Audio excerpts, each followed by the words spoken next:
Good evening, everyone. Tonight we have two very special guests, Dame Helen Hyde and Michael Mail. Dame Helen is a trustee chair of the Foundation for Jewish Heritage. She is a fellow of the Royal Society of Art and, sorry, I can't read this in here. And sorry, didn't print out properly. And the War Museum. She is also a trustee of the National Holocaust Centre and the Museum of the Holocaust Education Trust, and an advisor to Holocaust Memorial Day Trust.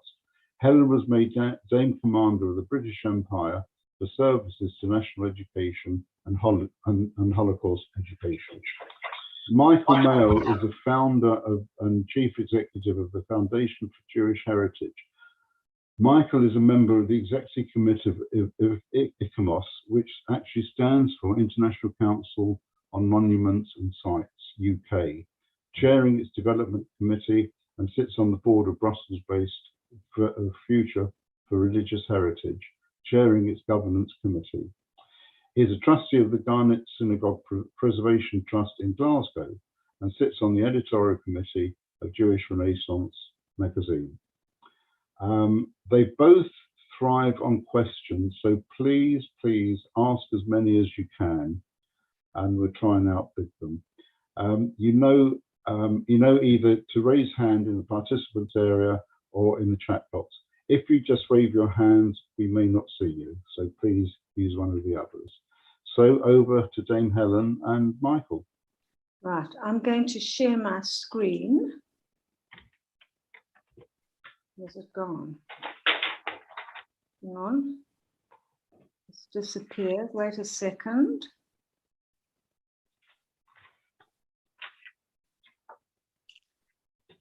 Oh, right. Okay, now let's share the screen.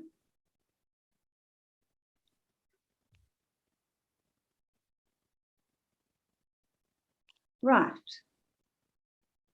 Thank you very much for inviting us to speak to you. I'm going to take you through a quick PowerPoint to give you a flavor of what we're about, and then Michael will take most of the questions.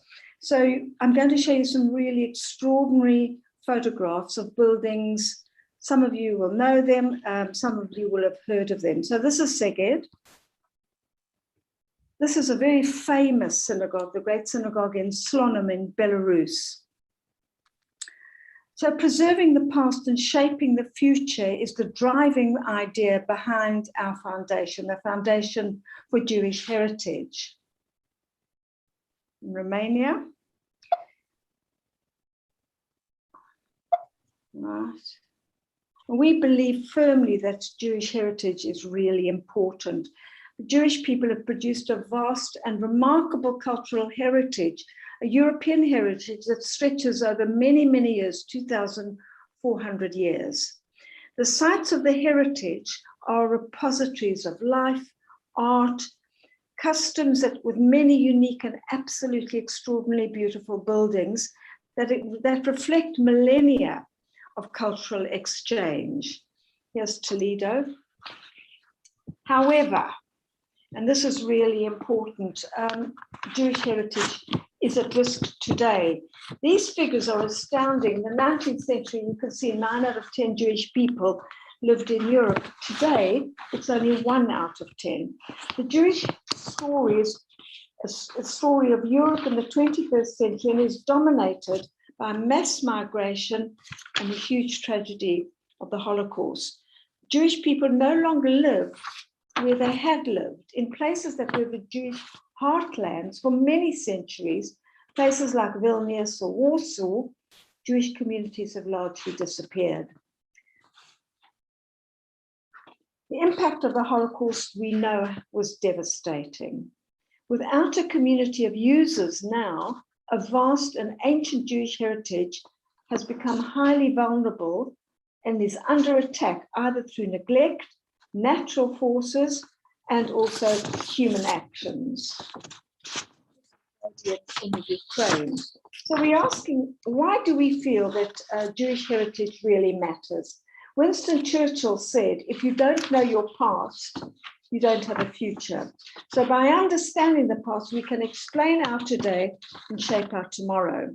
By saving Jewish heritage, we're recognizing and celebrating the communities that they once served and preserving their memory and their contribution. Jewish heritage sites are important vehicles of education about different communities that made up and still make up Europe, a real physical testimony. The sites also talk of the dangers of just how far intolerance can go if unchecked. They are profound lessons from history. And of course, they're glorious buildings that enhance the physical environment and the sense of place. You only need to look at the photographs are astounding. So this was the rationale behind the creation of the Foundation for Jewish Heritage. The foundation Michael established in 2015 to work internationally on the preservation of Jewish-built heritage. And we have four main tasks: research, advocacy, expertise, and resources. So under research, we create an inventory of the Jewish heritage sites, identifying the most important sites that are most at risk. Under advocacy, we make a case for Jewish cultural heritage, promoting the interest in specific sites, and importantly, supporting local preservation efforts. Michael has developed real expertise, and he provides advice and guidance to create sustainable solutions for vulnerable sites. We work with and through local partners, and we've developed expertise in Jewish preservation heritage, and we are recognized for that.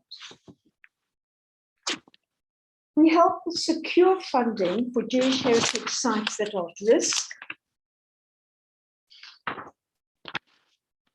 ensuring that the sites are preserved, and also importantly, again, giving a contemporary purpose and saved for the future. We began our work, and this is the most astounding map. I'm always surprised when I see it. We began our work by commissioning research to map the historic synagogues in Europe. You could just look at those red dots. They pile on top of each other, and each one is a synagogue. I'll just let you have a look at that for a moment.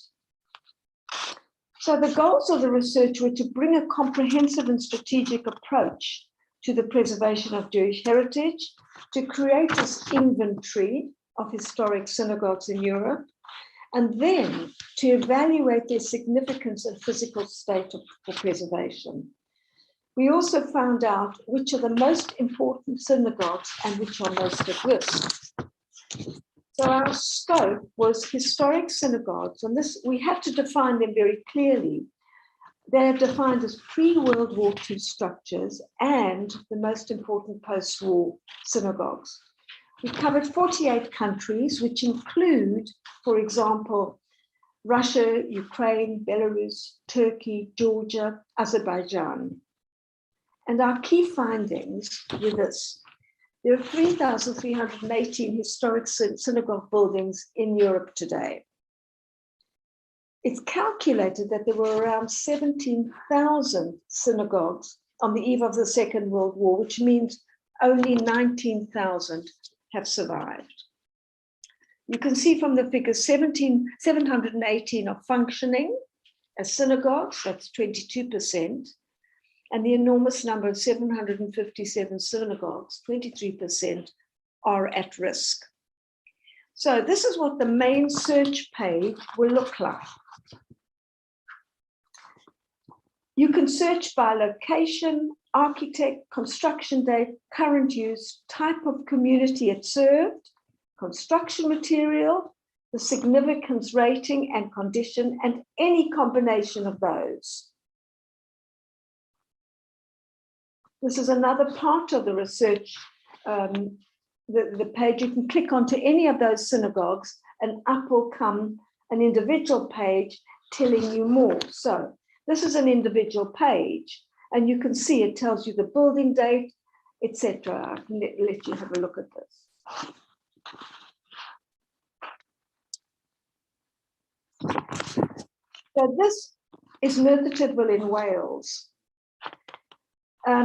We've mapped synagogues like this, but Merthyr was built in 1870s and closed in 1983. It's the most marvelous building, I can tell you. When you walk up this little street and you see this Gothic shape, it's a Grade 2 listed synagogue and was the most important Jewish heritage site in Wales. The foundation bought the building last year, and we plan to turn it into a Welsh Jewish heritage centre that will tell the story of the remarkable Welsh Jewish community. And we were really delighted.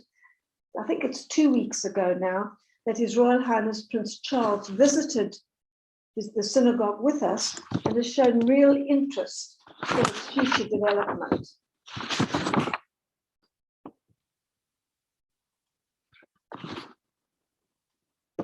So we now know, after some research, the 160 most important synagogues at risk. And these are the sites with the highest rating of importance and deemed at risk by being either in poor, very bad condition. And from this huge list, we've now selected a priority of 19, which we're trying to help. So with many buildings, so many buildings, we're involved in a race against time.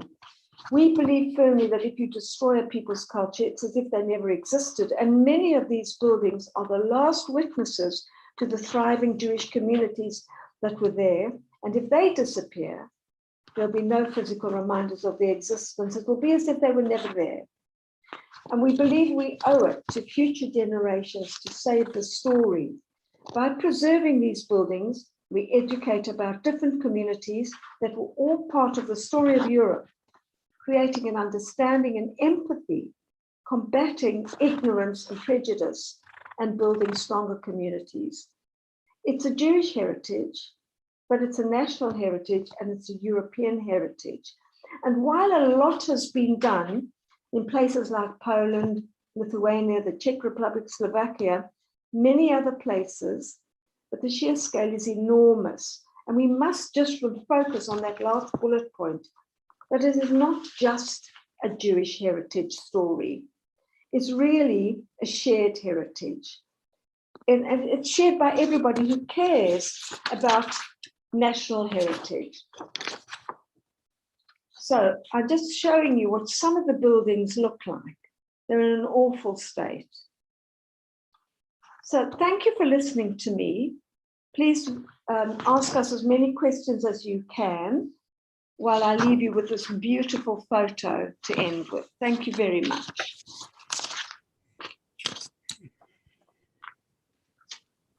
Okay, is Michael, are you speaking? Yes, yep. So we're now opening up for a conversation for discussion. So if people have got questions that they would like to put to either Helen or myself based on the presentation that they've just seen, or indeed the general issue of preserving the patrimony of the Jewish people. Okay, can I, there's something, can I come in at the beginning? Yeah. What, I know it's a terrible thing to say, especially after listening to what Dame Helen was talking about. And it is something that is quite close to me, very close to me, with, you know, family, people and so on, and our history. But what is the real value of saving synagogues when there's no active Jewish communities, more or less where you are, or where you're looking for? Well, from my point of view, if you let a synagogue totally disintegrate and it becomes nothing as if it wasn't there, then I feel quite strongly that that whole community is lost, forgotten, and the people that live there, and as an educator, the younger people then will never learn that there was a vibrant Jewish community that was there. And I feel a debt. My family also were lost.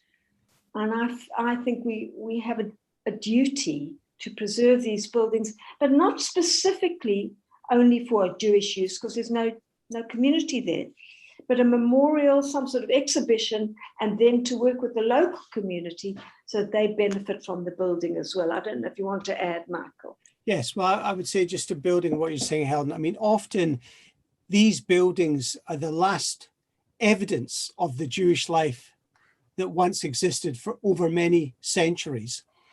And they're important for the Jewish people in terms of understanding its story. Helen mentioned that quote from Winston Churchill about, if you don't know your past, you don't have a future. It's very important that the Jewish people know where we came from, what our journey was, but also it can play an important role in wider society, building understanding of the Jewish people, the Jewish experience, empathy, combating prejudice, intolerance, anti-Semitism. One of the things that has been a general view of all the trustees of the foundation right from the beginning is that our work is an educational project, that saving these buildings are a means to an end, and that end is education, with the twin audiences of the Jewish world and wider society. And we feel that in that respect, it's not just saving old buildings, but it's also playing an important contemporary role that's also important in terms of the future of the Jewish people and the future of wider humanity. The picture that you're sitting behind you, Yes. the Casale Monteferrato, Italy. Yes, that's right. I mean, that's Casale probably one of the most magnificent shawls I've ever seen in my life. What is the sort of history of that? I mean, I tell you, this is in Piemonte, the Piemonte region of Italy, northern Italy, where Turin is its capital. And what's very interesting is that there are some gorgeous Baroque synagogues in the region, and I highly recommend it to anyone who's contemplating a holiday in the future. As a wonderful destination, and through the Turin Jewish community, you can arrange to visit these synagogues. And what's particularly fascinating is that from the outside, they're completely nondescript. So you'll be walking along a street and you will go through a doorway and it will look like you're going into offices. It'll be very bland. And you walk into a room and all of a sudden there's this explosion of Baroque and gold. So it was all in the inside. And that was partly a legal requirement in Italy about Jews keeping a low profile, and also, of course, the Jewish community itself being keen not to draw attention to itself. So from the outside, you would never know what exists beyond the walls. But when you go through, you come across places like Casale Monferrato. So they're particularly gorgeous. Is it being used? How old is it? Well, I mean, what I need to do, so I believe it's 17th century. What I could do is, David, I could check the specific story. I should point out, by the way, Dave, this is not one of our projects. Sadly, we're not able. It doesn't need us. Exactly. So remember, the main thing is, Dave, that we focus on synagogues at risk, synagogues in danger, and our mission is to preserve these synagogues to ensure that they're not lost. And once a synagogue is gone, it ain't coming back. So that's why we talk about this being a race against time. Also, from my point of view, you go to countries in Europe or in this country as well, and the growth of anti-Semitism, this is a way of teaching the people, or hopefully educating people about the vibrancy of these communities and what these communities added. And also these communities are suffering from some form of void. I take groups to Eastern Europe a great deal, or I used to before COVID. And there is definitely something lacking there. And they tell me now, the younger people, that they want to learn about the Jewish community. So this is a way of doing it. Yes, I know.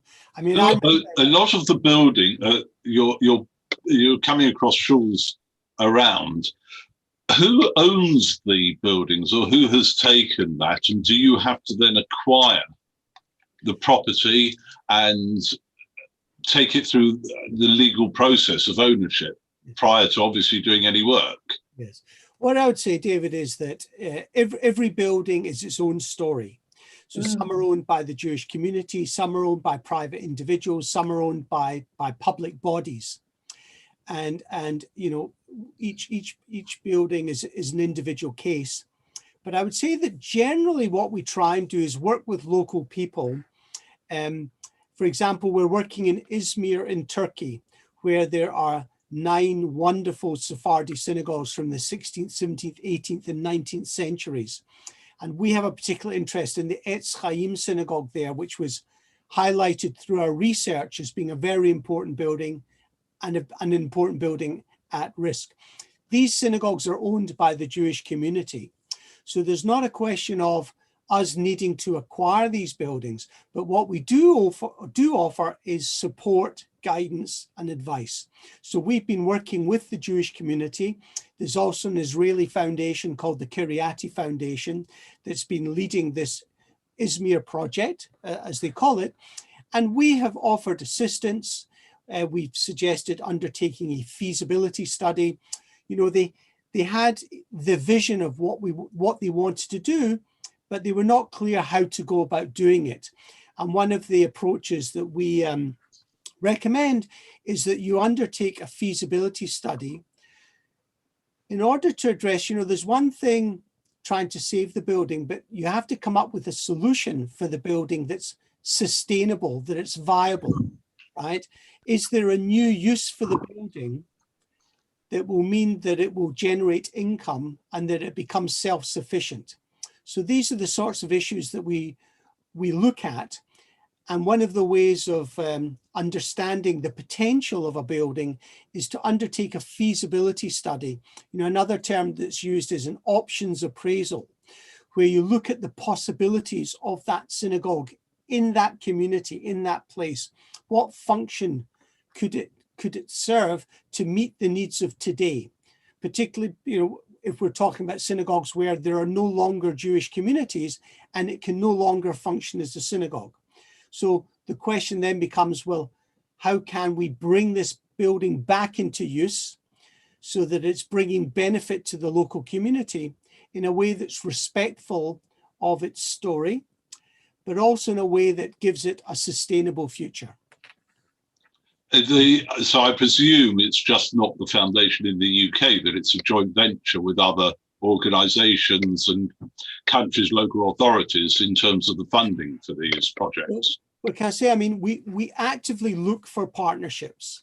And, you know, from our point of view, you know, it's so important that the local community, both institutions and civil society, are engaged in this. You know, what we don't want to do is be, you know, parachute ourselves into a village in the middle of Slovakia and say, here we are, we've come to say, you know, what we want to do is work with and through local people, right? There are, you know, we've come across some wonderful people across Europe, often not Jewish, who are passionate about preserving the Jewish story. And these are people that we work with to try and, you know, save the buildings, to come up with the solutions, to work with the local municipality, to understand what the plans are in the town.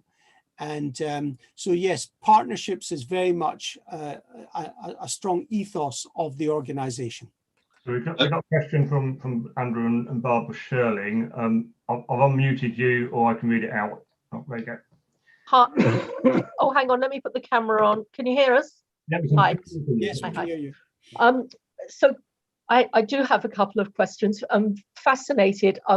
Honestly, I would have liked to have seen loads more examples of the sort of thing you've done, because I had no idea you were doing this, and I find it really interesting.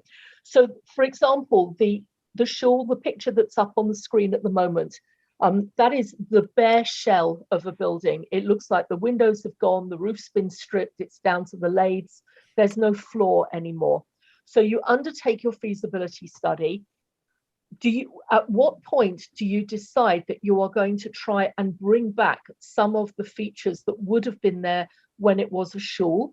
Or, for example, if I don't know where Medica is in Poland, if there is if it's not on a tourist route for Jewish visitors, if you're going to, for example, turn it into, I don't know, an arts college or a stage or something, how do you mark that it was a shul and that what its previous purpose was? Do you keep a section of it and have a small museum there, or is it just a plaque on the outside?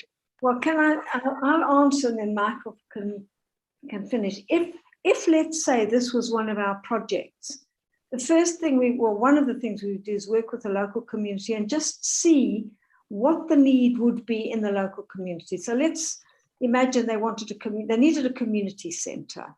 We would work with them, because we wouldn't own the building, but we'd work with them and their local architect, their local builder, local people, and we would advise them on what to do, but then there would always have to be a Jewish section or an exhibit or something. And to be honest, we aren't keen on just a plaque on the outside. It would be something that would explain the Jewish life in the town. But again, we would only agree that with the type of thing that would be appropriate for that community. Every community is different. But there would always be the Jewish story. You know, in Merthyr Tydfil in Wales, we've got some wonderful drawings where the inside, it will look like a synagogue.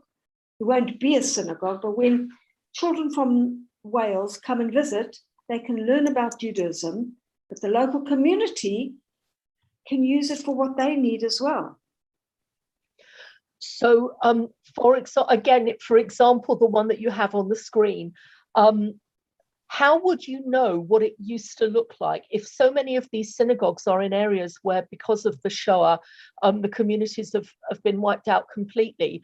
Do you find that there are illustrations of what they look like, so that even if it does become a community centre, you could get the stained glass windows back if there ever were any, or if there was decorative plasterwork or whatever?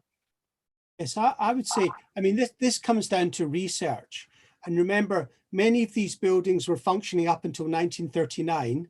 Mm-hmm. So, you know, obviously, you know, photography was around at that time. And also, so there are many synagogues where one can get illustrations of what the interior looked like. By the way, you can also get written testimonies. You know, it's very interesting because there's a project going on with the Great Synagogue in Vilnius, where you know, they've been doing some archaeological work at the site, and there are many drawings and photographs of what the building looked like prior to the Second World War. So one can look and find out this information. And what we're looking for with the individual projects is preserving the heritage value of a building. And this is where you need to bring in kind of heritage experts to identify what are, you know, what are the attributes of each building that need to be preserved, while also trying to find a contemporary use. And as Helen said, what we want to do with every building is that there is a Jewish purpose to the building, so that there will be somewhere a display and exhibition that will tell the story of the building and the Jewish community of that town. So whatever new purpose, people will know they're coming into a synagogue and they'll have the opportunity of learning about the building and the community. Okay. When I look at something like this from Medica, I mean, I'm sure it will cost a lot, I don't know about a fortune, but I'm sure it costs a lot to put anywhere near than it used to be. What's the point? I mean, it's not really, you know, I doubt whether there are people there in Poland, and why would you put money into a building like this there's nothing really there, is there? I can see a stained glass at the back window, but I mean, everything's overgrown and the roof's gone. What's the point? Yeah, no. Well, look, I mean, first of all, I mean, there's a question of what buildings look like now, and there's a whole approach to kind of restoration work and, you know, what can be done. But I mean, I don't know, you know, having worked on a number of projects and also just visited projects, there is the possibility of substantial restoration work where buildings are transformed. So there are other questions that need to be asked about the particular value of this building. You know, what is the history of the building? You know, were there famous rabbis who were associated with this building? What's the story of the community? So there are other factors. You know, we talk about tangible heritage and intangible heritage. You know, there's the heritage of the physical building, and then there's the intangible heritage of the people, the stories that surround the building. So you have to kind of look at it in the round. And then, you know, it is a challenge, obviously, depending on the state of particular buildings. Some have, you know, some are greater challenges than others. I mean, it's quite interesting. Helen, do you want to put up Merthyr Synagogue? Yeah, let me just say one thing. That if, for example, David, we thought that, let's say that this synagogue is deemed to be very important and a terrible high risk, we would contact the local community and see if they then said, no, we're not interested at all, we might withdraw. So we know the most important ones, but we don't always get involved in them. Let me just go back to Merthyr. There. Yeah. I mean, what I say, David, the whole purpose of the research was so that the foundation could be proactive in identifying what are the sites that are the most important, most at risk. So we've identified it, and there's obviously a huge number of synagogues, and what we've been saying is we can't save them all, let's save the best. And then the question is, which ones are the best? So for example, in the UK, we identified 2 synagogues. So Merthyr Tydfil in Wales, which is, as Helen said earlier, is the most important synagogue building in Wales today, and is one of the most important synagogue buildings in the UK. It was built in the 1870s. It's a completely unique structure. I don't know if you've ever seen a synagogue looking like this. You know, it's kind of a Victorian Gothic. Somebody said it's kind of Scots baronial. And this is a purpose-built synagogue, by the way, with a Welsh dragon at the top. Sadly, you can't make out the Welsh dragon in between the 2 towers. I don't know if you can see that little thing there. That is the Welsh dragon that sits atop this glorious building. The other building, by the way, is in Sunderland. It's Ryhope Road Synagogue, for anyone with Sunderland roots. That was the other synagogue that we were looking at in the context of the UK, and that's another story. But with Merthyr Tydfil, it was sold in 1983, and it was used as a church, and it was turned into a gym. And the Ark and the Bima went up to Gateshead, and they covered over, you know, there was a women's gallery, and they created a 3rd floor. So in other words, when you go in, there's not a lot left of the original synagogue. But the stained glass windows are there. The stained glass windows. And what we're planning to do is to recreate the effect of the synagogue, because we're very conscious that when the school kids from the Welsh schools come to visit the synagogue to learn about Judaism and the Jewish experience, we want them to walk in and feel they're in a synagogue. So when we restore this building, we're going to put back in an ark, an Aron HaKodesh, and we will we will restore the women's gallery, and that will be used as kind of exhibition space. But I can tell you today, if you were to walk inside it, it looks horrendous. I mean, it's horrible. But hopefully in 3 years' time, it will look glorious. I won't mention the restoration we're looking for Edgware United, but that's for another time. Unfortunately, we haven't actually quite got to Edgware. We might have to do them first. Eventually. But I wanted to just ask you, because I noticed on your website that you're involved in the restoration of cemeteries. I knew that was going to come as well. And actually, I'm particularly interested to how you go about, and obviously it's a deep respect for people who've been buried in these cemeteries who probably never have any family or anybody visit them, but it's a crying shame that happens. And I can bring that closer to home if you walk through Bushey Cemetery, which is manned every day of the year, but if you actually walk through there and see the number of stones that are in disrepair, it's a crying shame. And there are some where there are no stones at all. And this is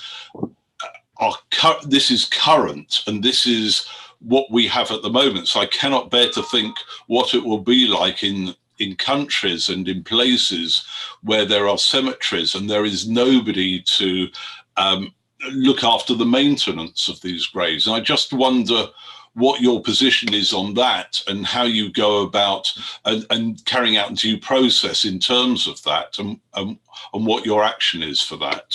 What I'd say, David, is our involvement with cemeteries is actually through a European Union funded project. So there's an organization called ESJF that are actually leading this particular project, which had defined goals, and it was mapping 1,700 Jewish cemeteries in 7 countries. So what the project was doing was marking out, as you can imagine, it is vast. You're right. There are hundreds and hundreds of orphaned cemeteries all across Eastern Europe. And you'll know from a halachic point of view, cemeteries are more important than synagogues, right? And a number of Orthodox organizations have been involved in the preservation of Jewish cemeteries. But our particular remit within this project was to map these cemeteries, but also, and this was a particular interest of the EU, they're very keen to explore the educational possibilities of cemeteries and Jewish heritage in general, to educate local people about the Jewish community that was there, about Jewish history, about the Jewish experience in their areas. So this was another aspect of this. And we also, yeah. But what's interesting with that is they've used some pilot programs with students and pupils of schools who've gone into these cemeteries, cleaned them up, and chosen a particular matzeva, a particular tombstone, and studied and tried to find out who the person was. So they know that it can work. Are there also instances where, rather than those single graves, and obviously dealing in some of the countries that you've looked into, and I don't know if you've gone to Ukraine or otherwise, where there are mass graves where you find out who's actually buried there, and is there anything that can be done in terms of that?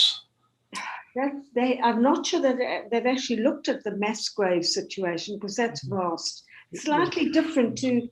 Yes, I know. Sorry, I don't mean to digress from obviously what you're doing, but I was just asking that question. Yeah.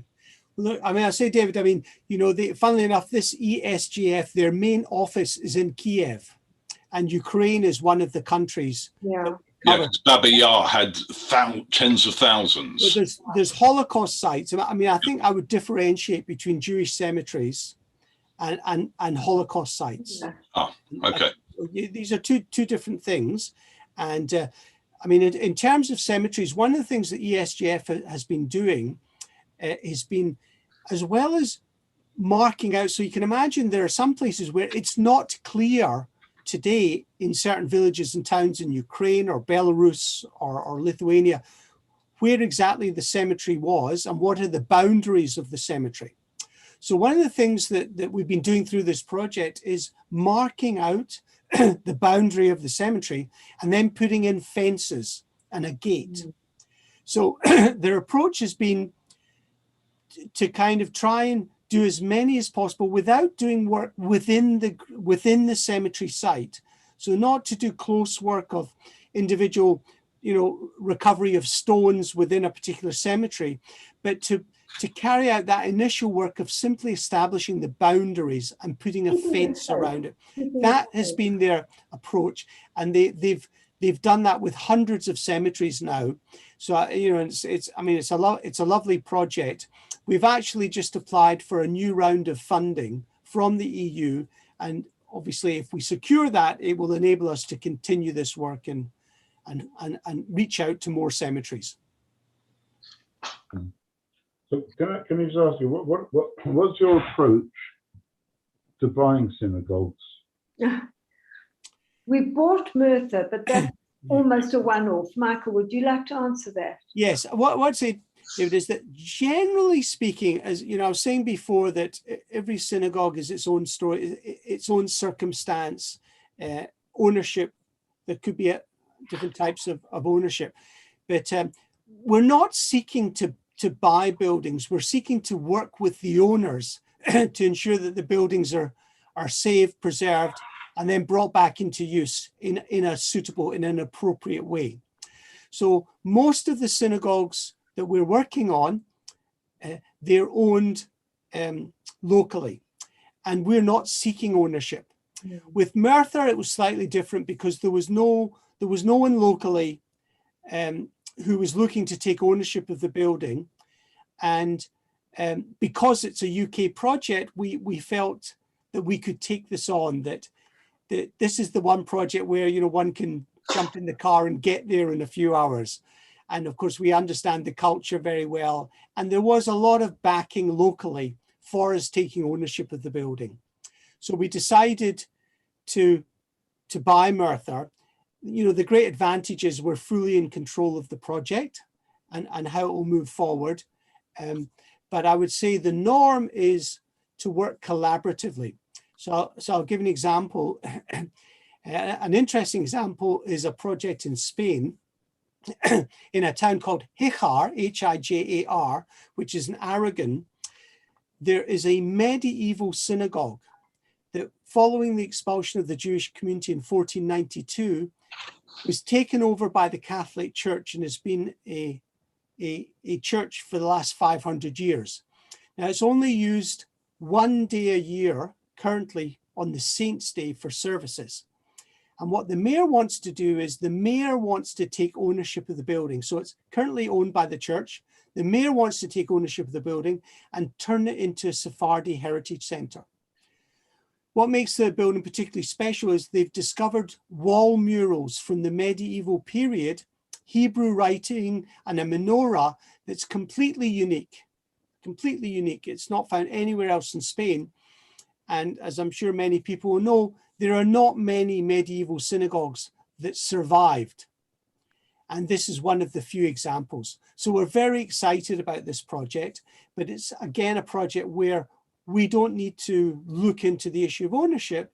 There is a plan, and it will be driven by the municipality who will take ownership of the building. And we are working collaboratively with the municipality. We've been helping them with legal issues. And we're also now going to undertake what I mentioned before about this feasibility study. We're now going to do a study to understand the full capacity of what this building could be. And you'll appreciate from the mayor's point of view, you know, as well as wanting to save an important building, he recognizes the potential economic benefit of this for the town. He's anticipating that in creating a Sephardi heritage center, it will be attractive to tourists, and he will get many people bringing in. So many people coming into his town. And from our point of view, we're very happy. I mean, we want people to feel that there will be social and economic benefit in saving their synagogue and finding a new use for the building. In the UK, there's a lot of change of ownership from synagogues to churches or mosques because they don't need to obtain planning permission for change of usage because it's the same.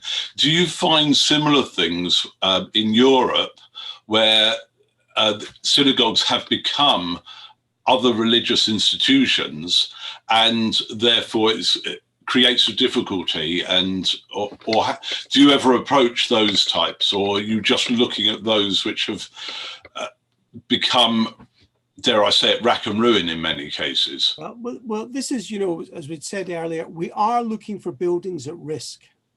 So if a building today is occupied, and by the way, you know, there are many, you know, there are synagogues in the UK that are now operating as churches. Yeah. And I visited a number in London.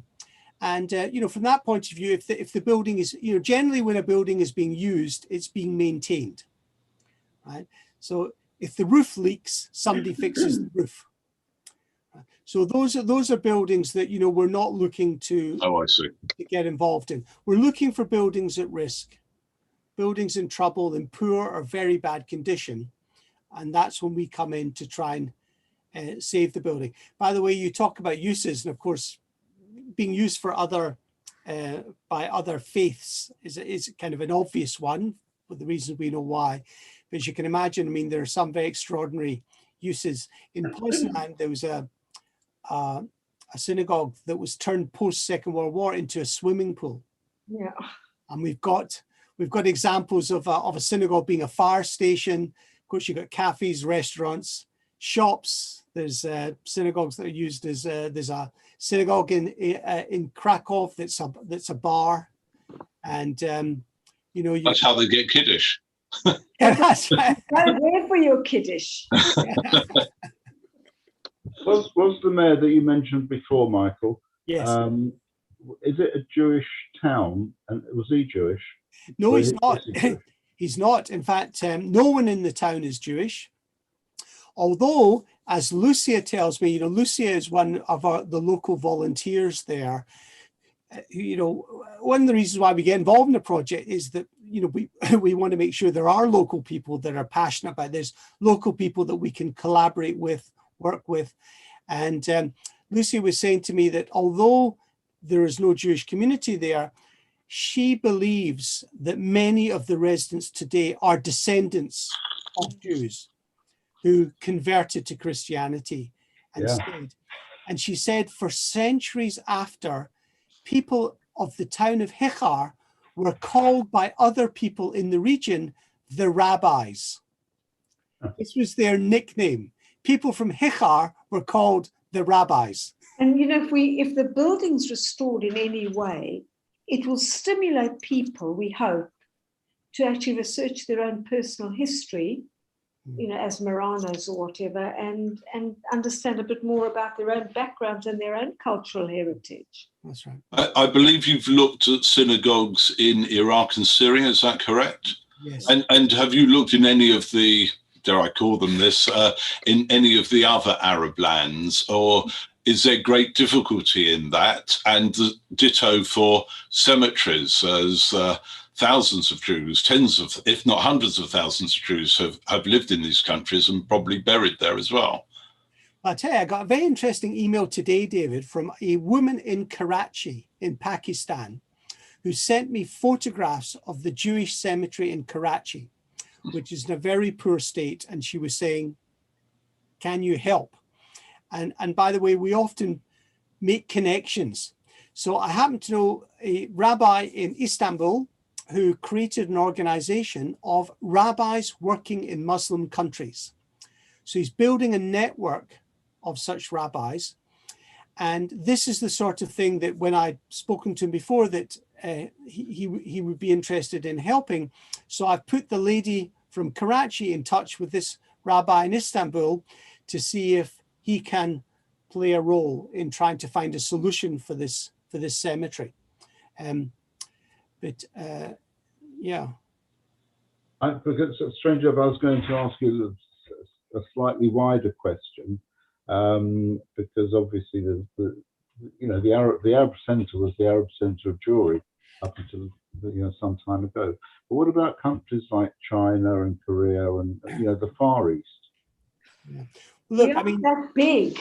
The scope of this, David, the scope of this work is enormous, right? Yeah. David, I mean, you were talking about Syria and Iraq, and, we did map the Jewish heritage of Syria and Iraq. We identified over 300 Jewish sites.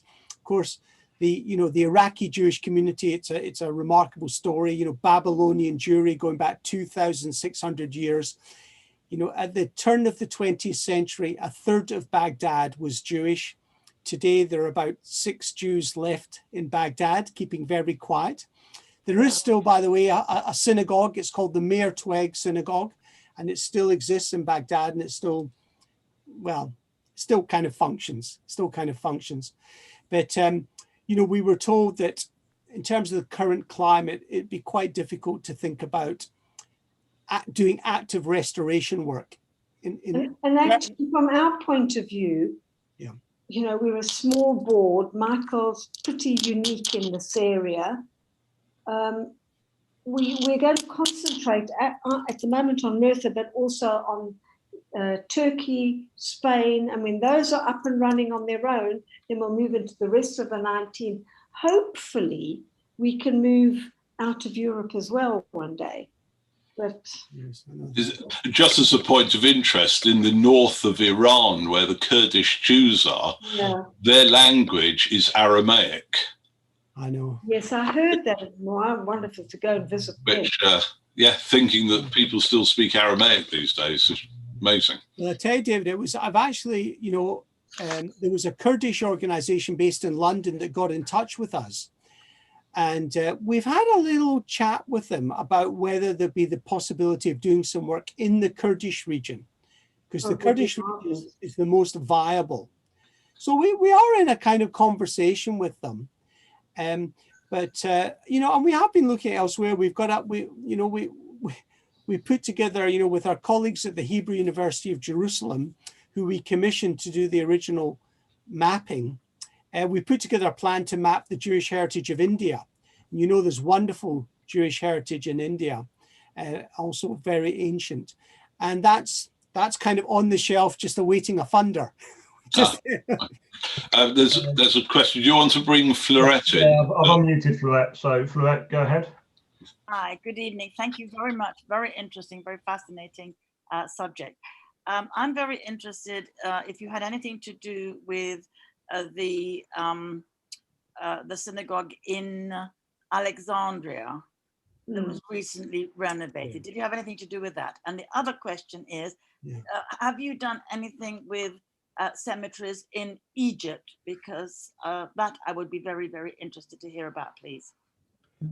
I don't think the cemeteries has gone to Egypt yet. I think they're predominantly Europe. European. But again, because it's funded by the EU. Yes. But Michael, you can answer the other one. Yes, that's. I mean, I'm aware of the project in Alexandria. No, we were not involved, and it was largely funded by the Egyptian government. Yes. I mean, it's obviously it's a magnificent building, and I know people who were at the opening ceremony there. I believe there's just a handful. I don't know, Florette, if you've got knowledge, but my understanding is there's maybe a handful of Jews left in Alexandria. There's only a handful of Jews left in Egypt, in Cairo as well, and very few people who are looking after the shul, but some people have dedicated their lives in doing it. Yes. But I'm very interested in being able to visit, or if ever you do any trips, to visit Egypt and to actually visit the cemetery, because I have a personal, very important reason to go there. Very, very important reason. But it's not safe, is it? It's not safe to do that. No, you can't go now. I know it's tricky. And I know I was in touch with an Israeli academic who's actually been doing some work in Cairo and has done some research and has actually found some material there going back many centuries. I mean, we know about the Cairo Geniza.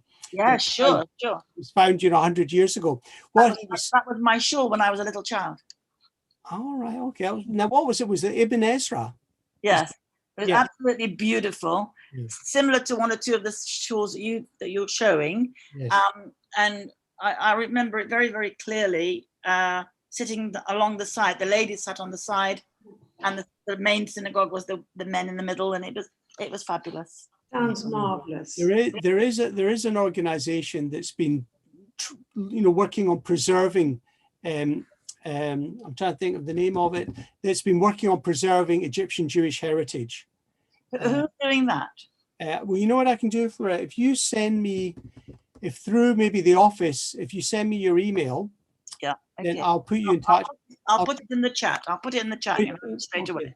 I don't think I'll see that, but David, if you can pick that up and then just send it to me, what I'll do, Florette, is I'll put you in touch with that organization. Fabulous. Thank you. Thank you so much.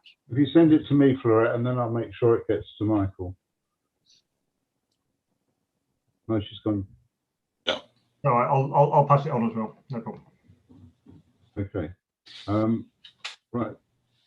Okay, sorry.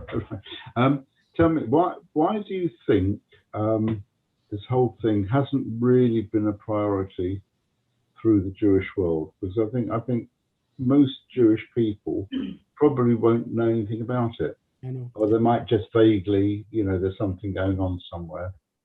It has been, I tell you, David, it's been a Cinderella subject within the Jewish world. And, you know, I was quite and it still is. It still is. You know, I was surprised by this, and of course, this is what led to the creation of the foundation itself. That, you know, why is it that, you know, I was actually talking to a colleague I know 10 years ago, a guy from Newcastle, who was working on a synagogue project in Hungary, and he said to me, you know, who do I speak to within the Jewish world on this building?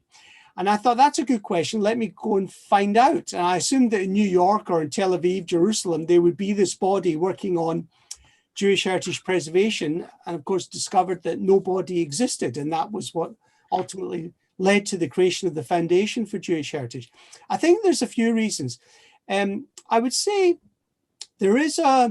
one might say there is a certain, you know, attitude within the Jewish world of, you know, we move, and, you know, we're the people of the book. We take our books with us. And what's important is the community, are the people, the minyan, right? That's what's important.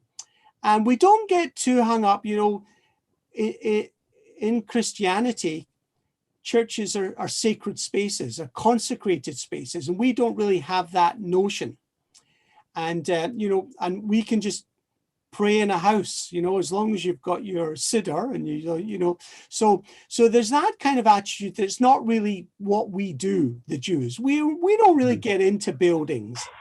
That's, I think, is a sort of traditional view. And the other thing that I'd say is trauma. And, you know, I've spoken to enough people, you know, who say to me, look, do you think I care about, you know, a crumbling synagogue in Ukraine where all my people were murdered? You know, thank God we got out. We built new synagogues in new places. Don't bring me back there. Don't take me back. But Michael, we also have people saying, I'm only interested in the synagogue in Netherlands or, you know, in Italy. I don't want to do anything else. If you're not working on my synagogue, we don't want to know.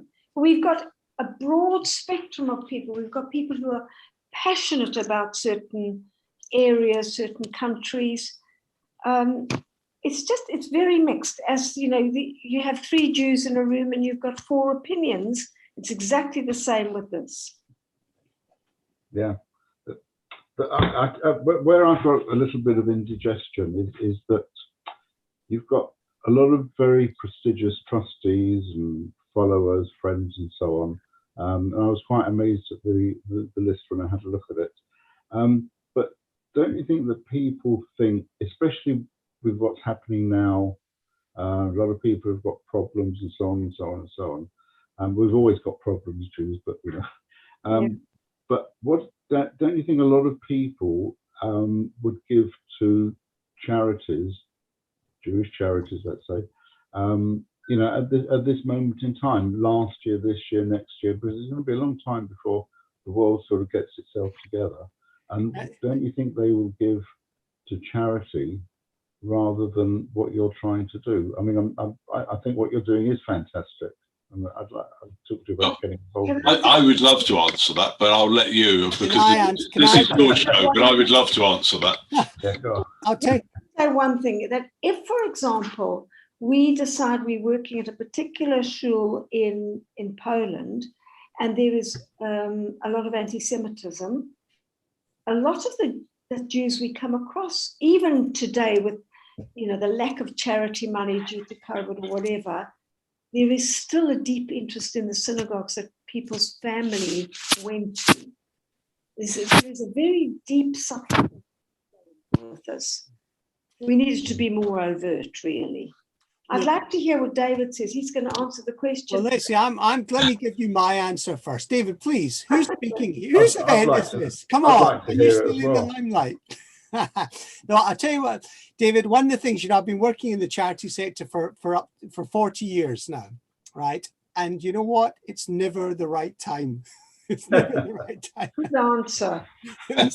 And also, what I wanted to say, there are thousands of charities, thousands of Jewish charities, and people give, and people want to give, and it doesn't matter what it is, whether it's for for a children's charity or disabled charity, whether it's for a shawl or a school, people give because they want to give. And actually, the importance behind preservation of Jewish tradition around the world is extremely important. And I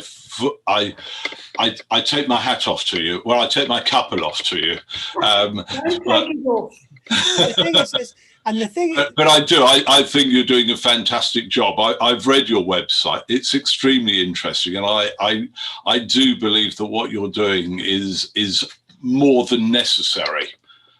Because, as you say, if we lose our past, where do we end up? What is our future? And the whole thing about Judaism is we live on our past. We've been here for thousands of years, and without that past, we don't have a future. You're absolutely right. Now, what are we doing on Pesach? Reading the whole story of our past.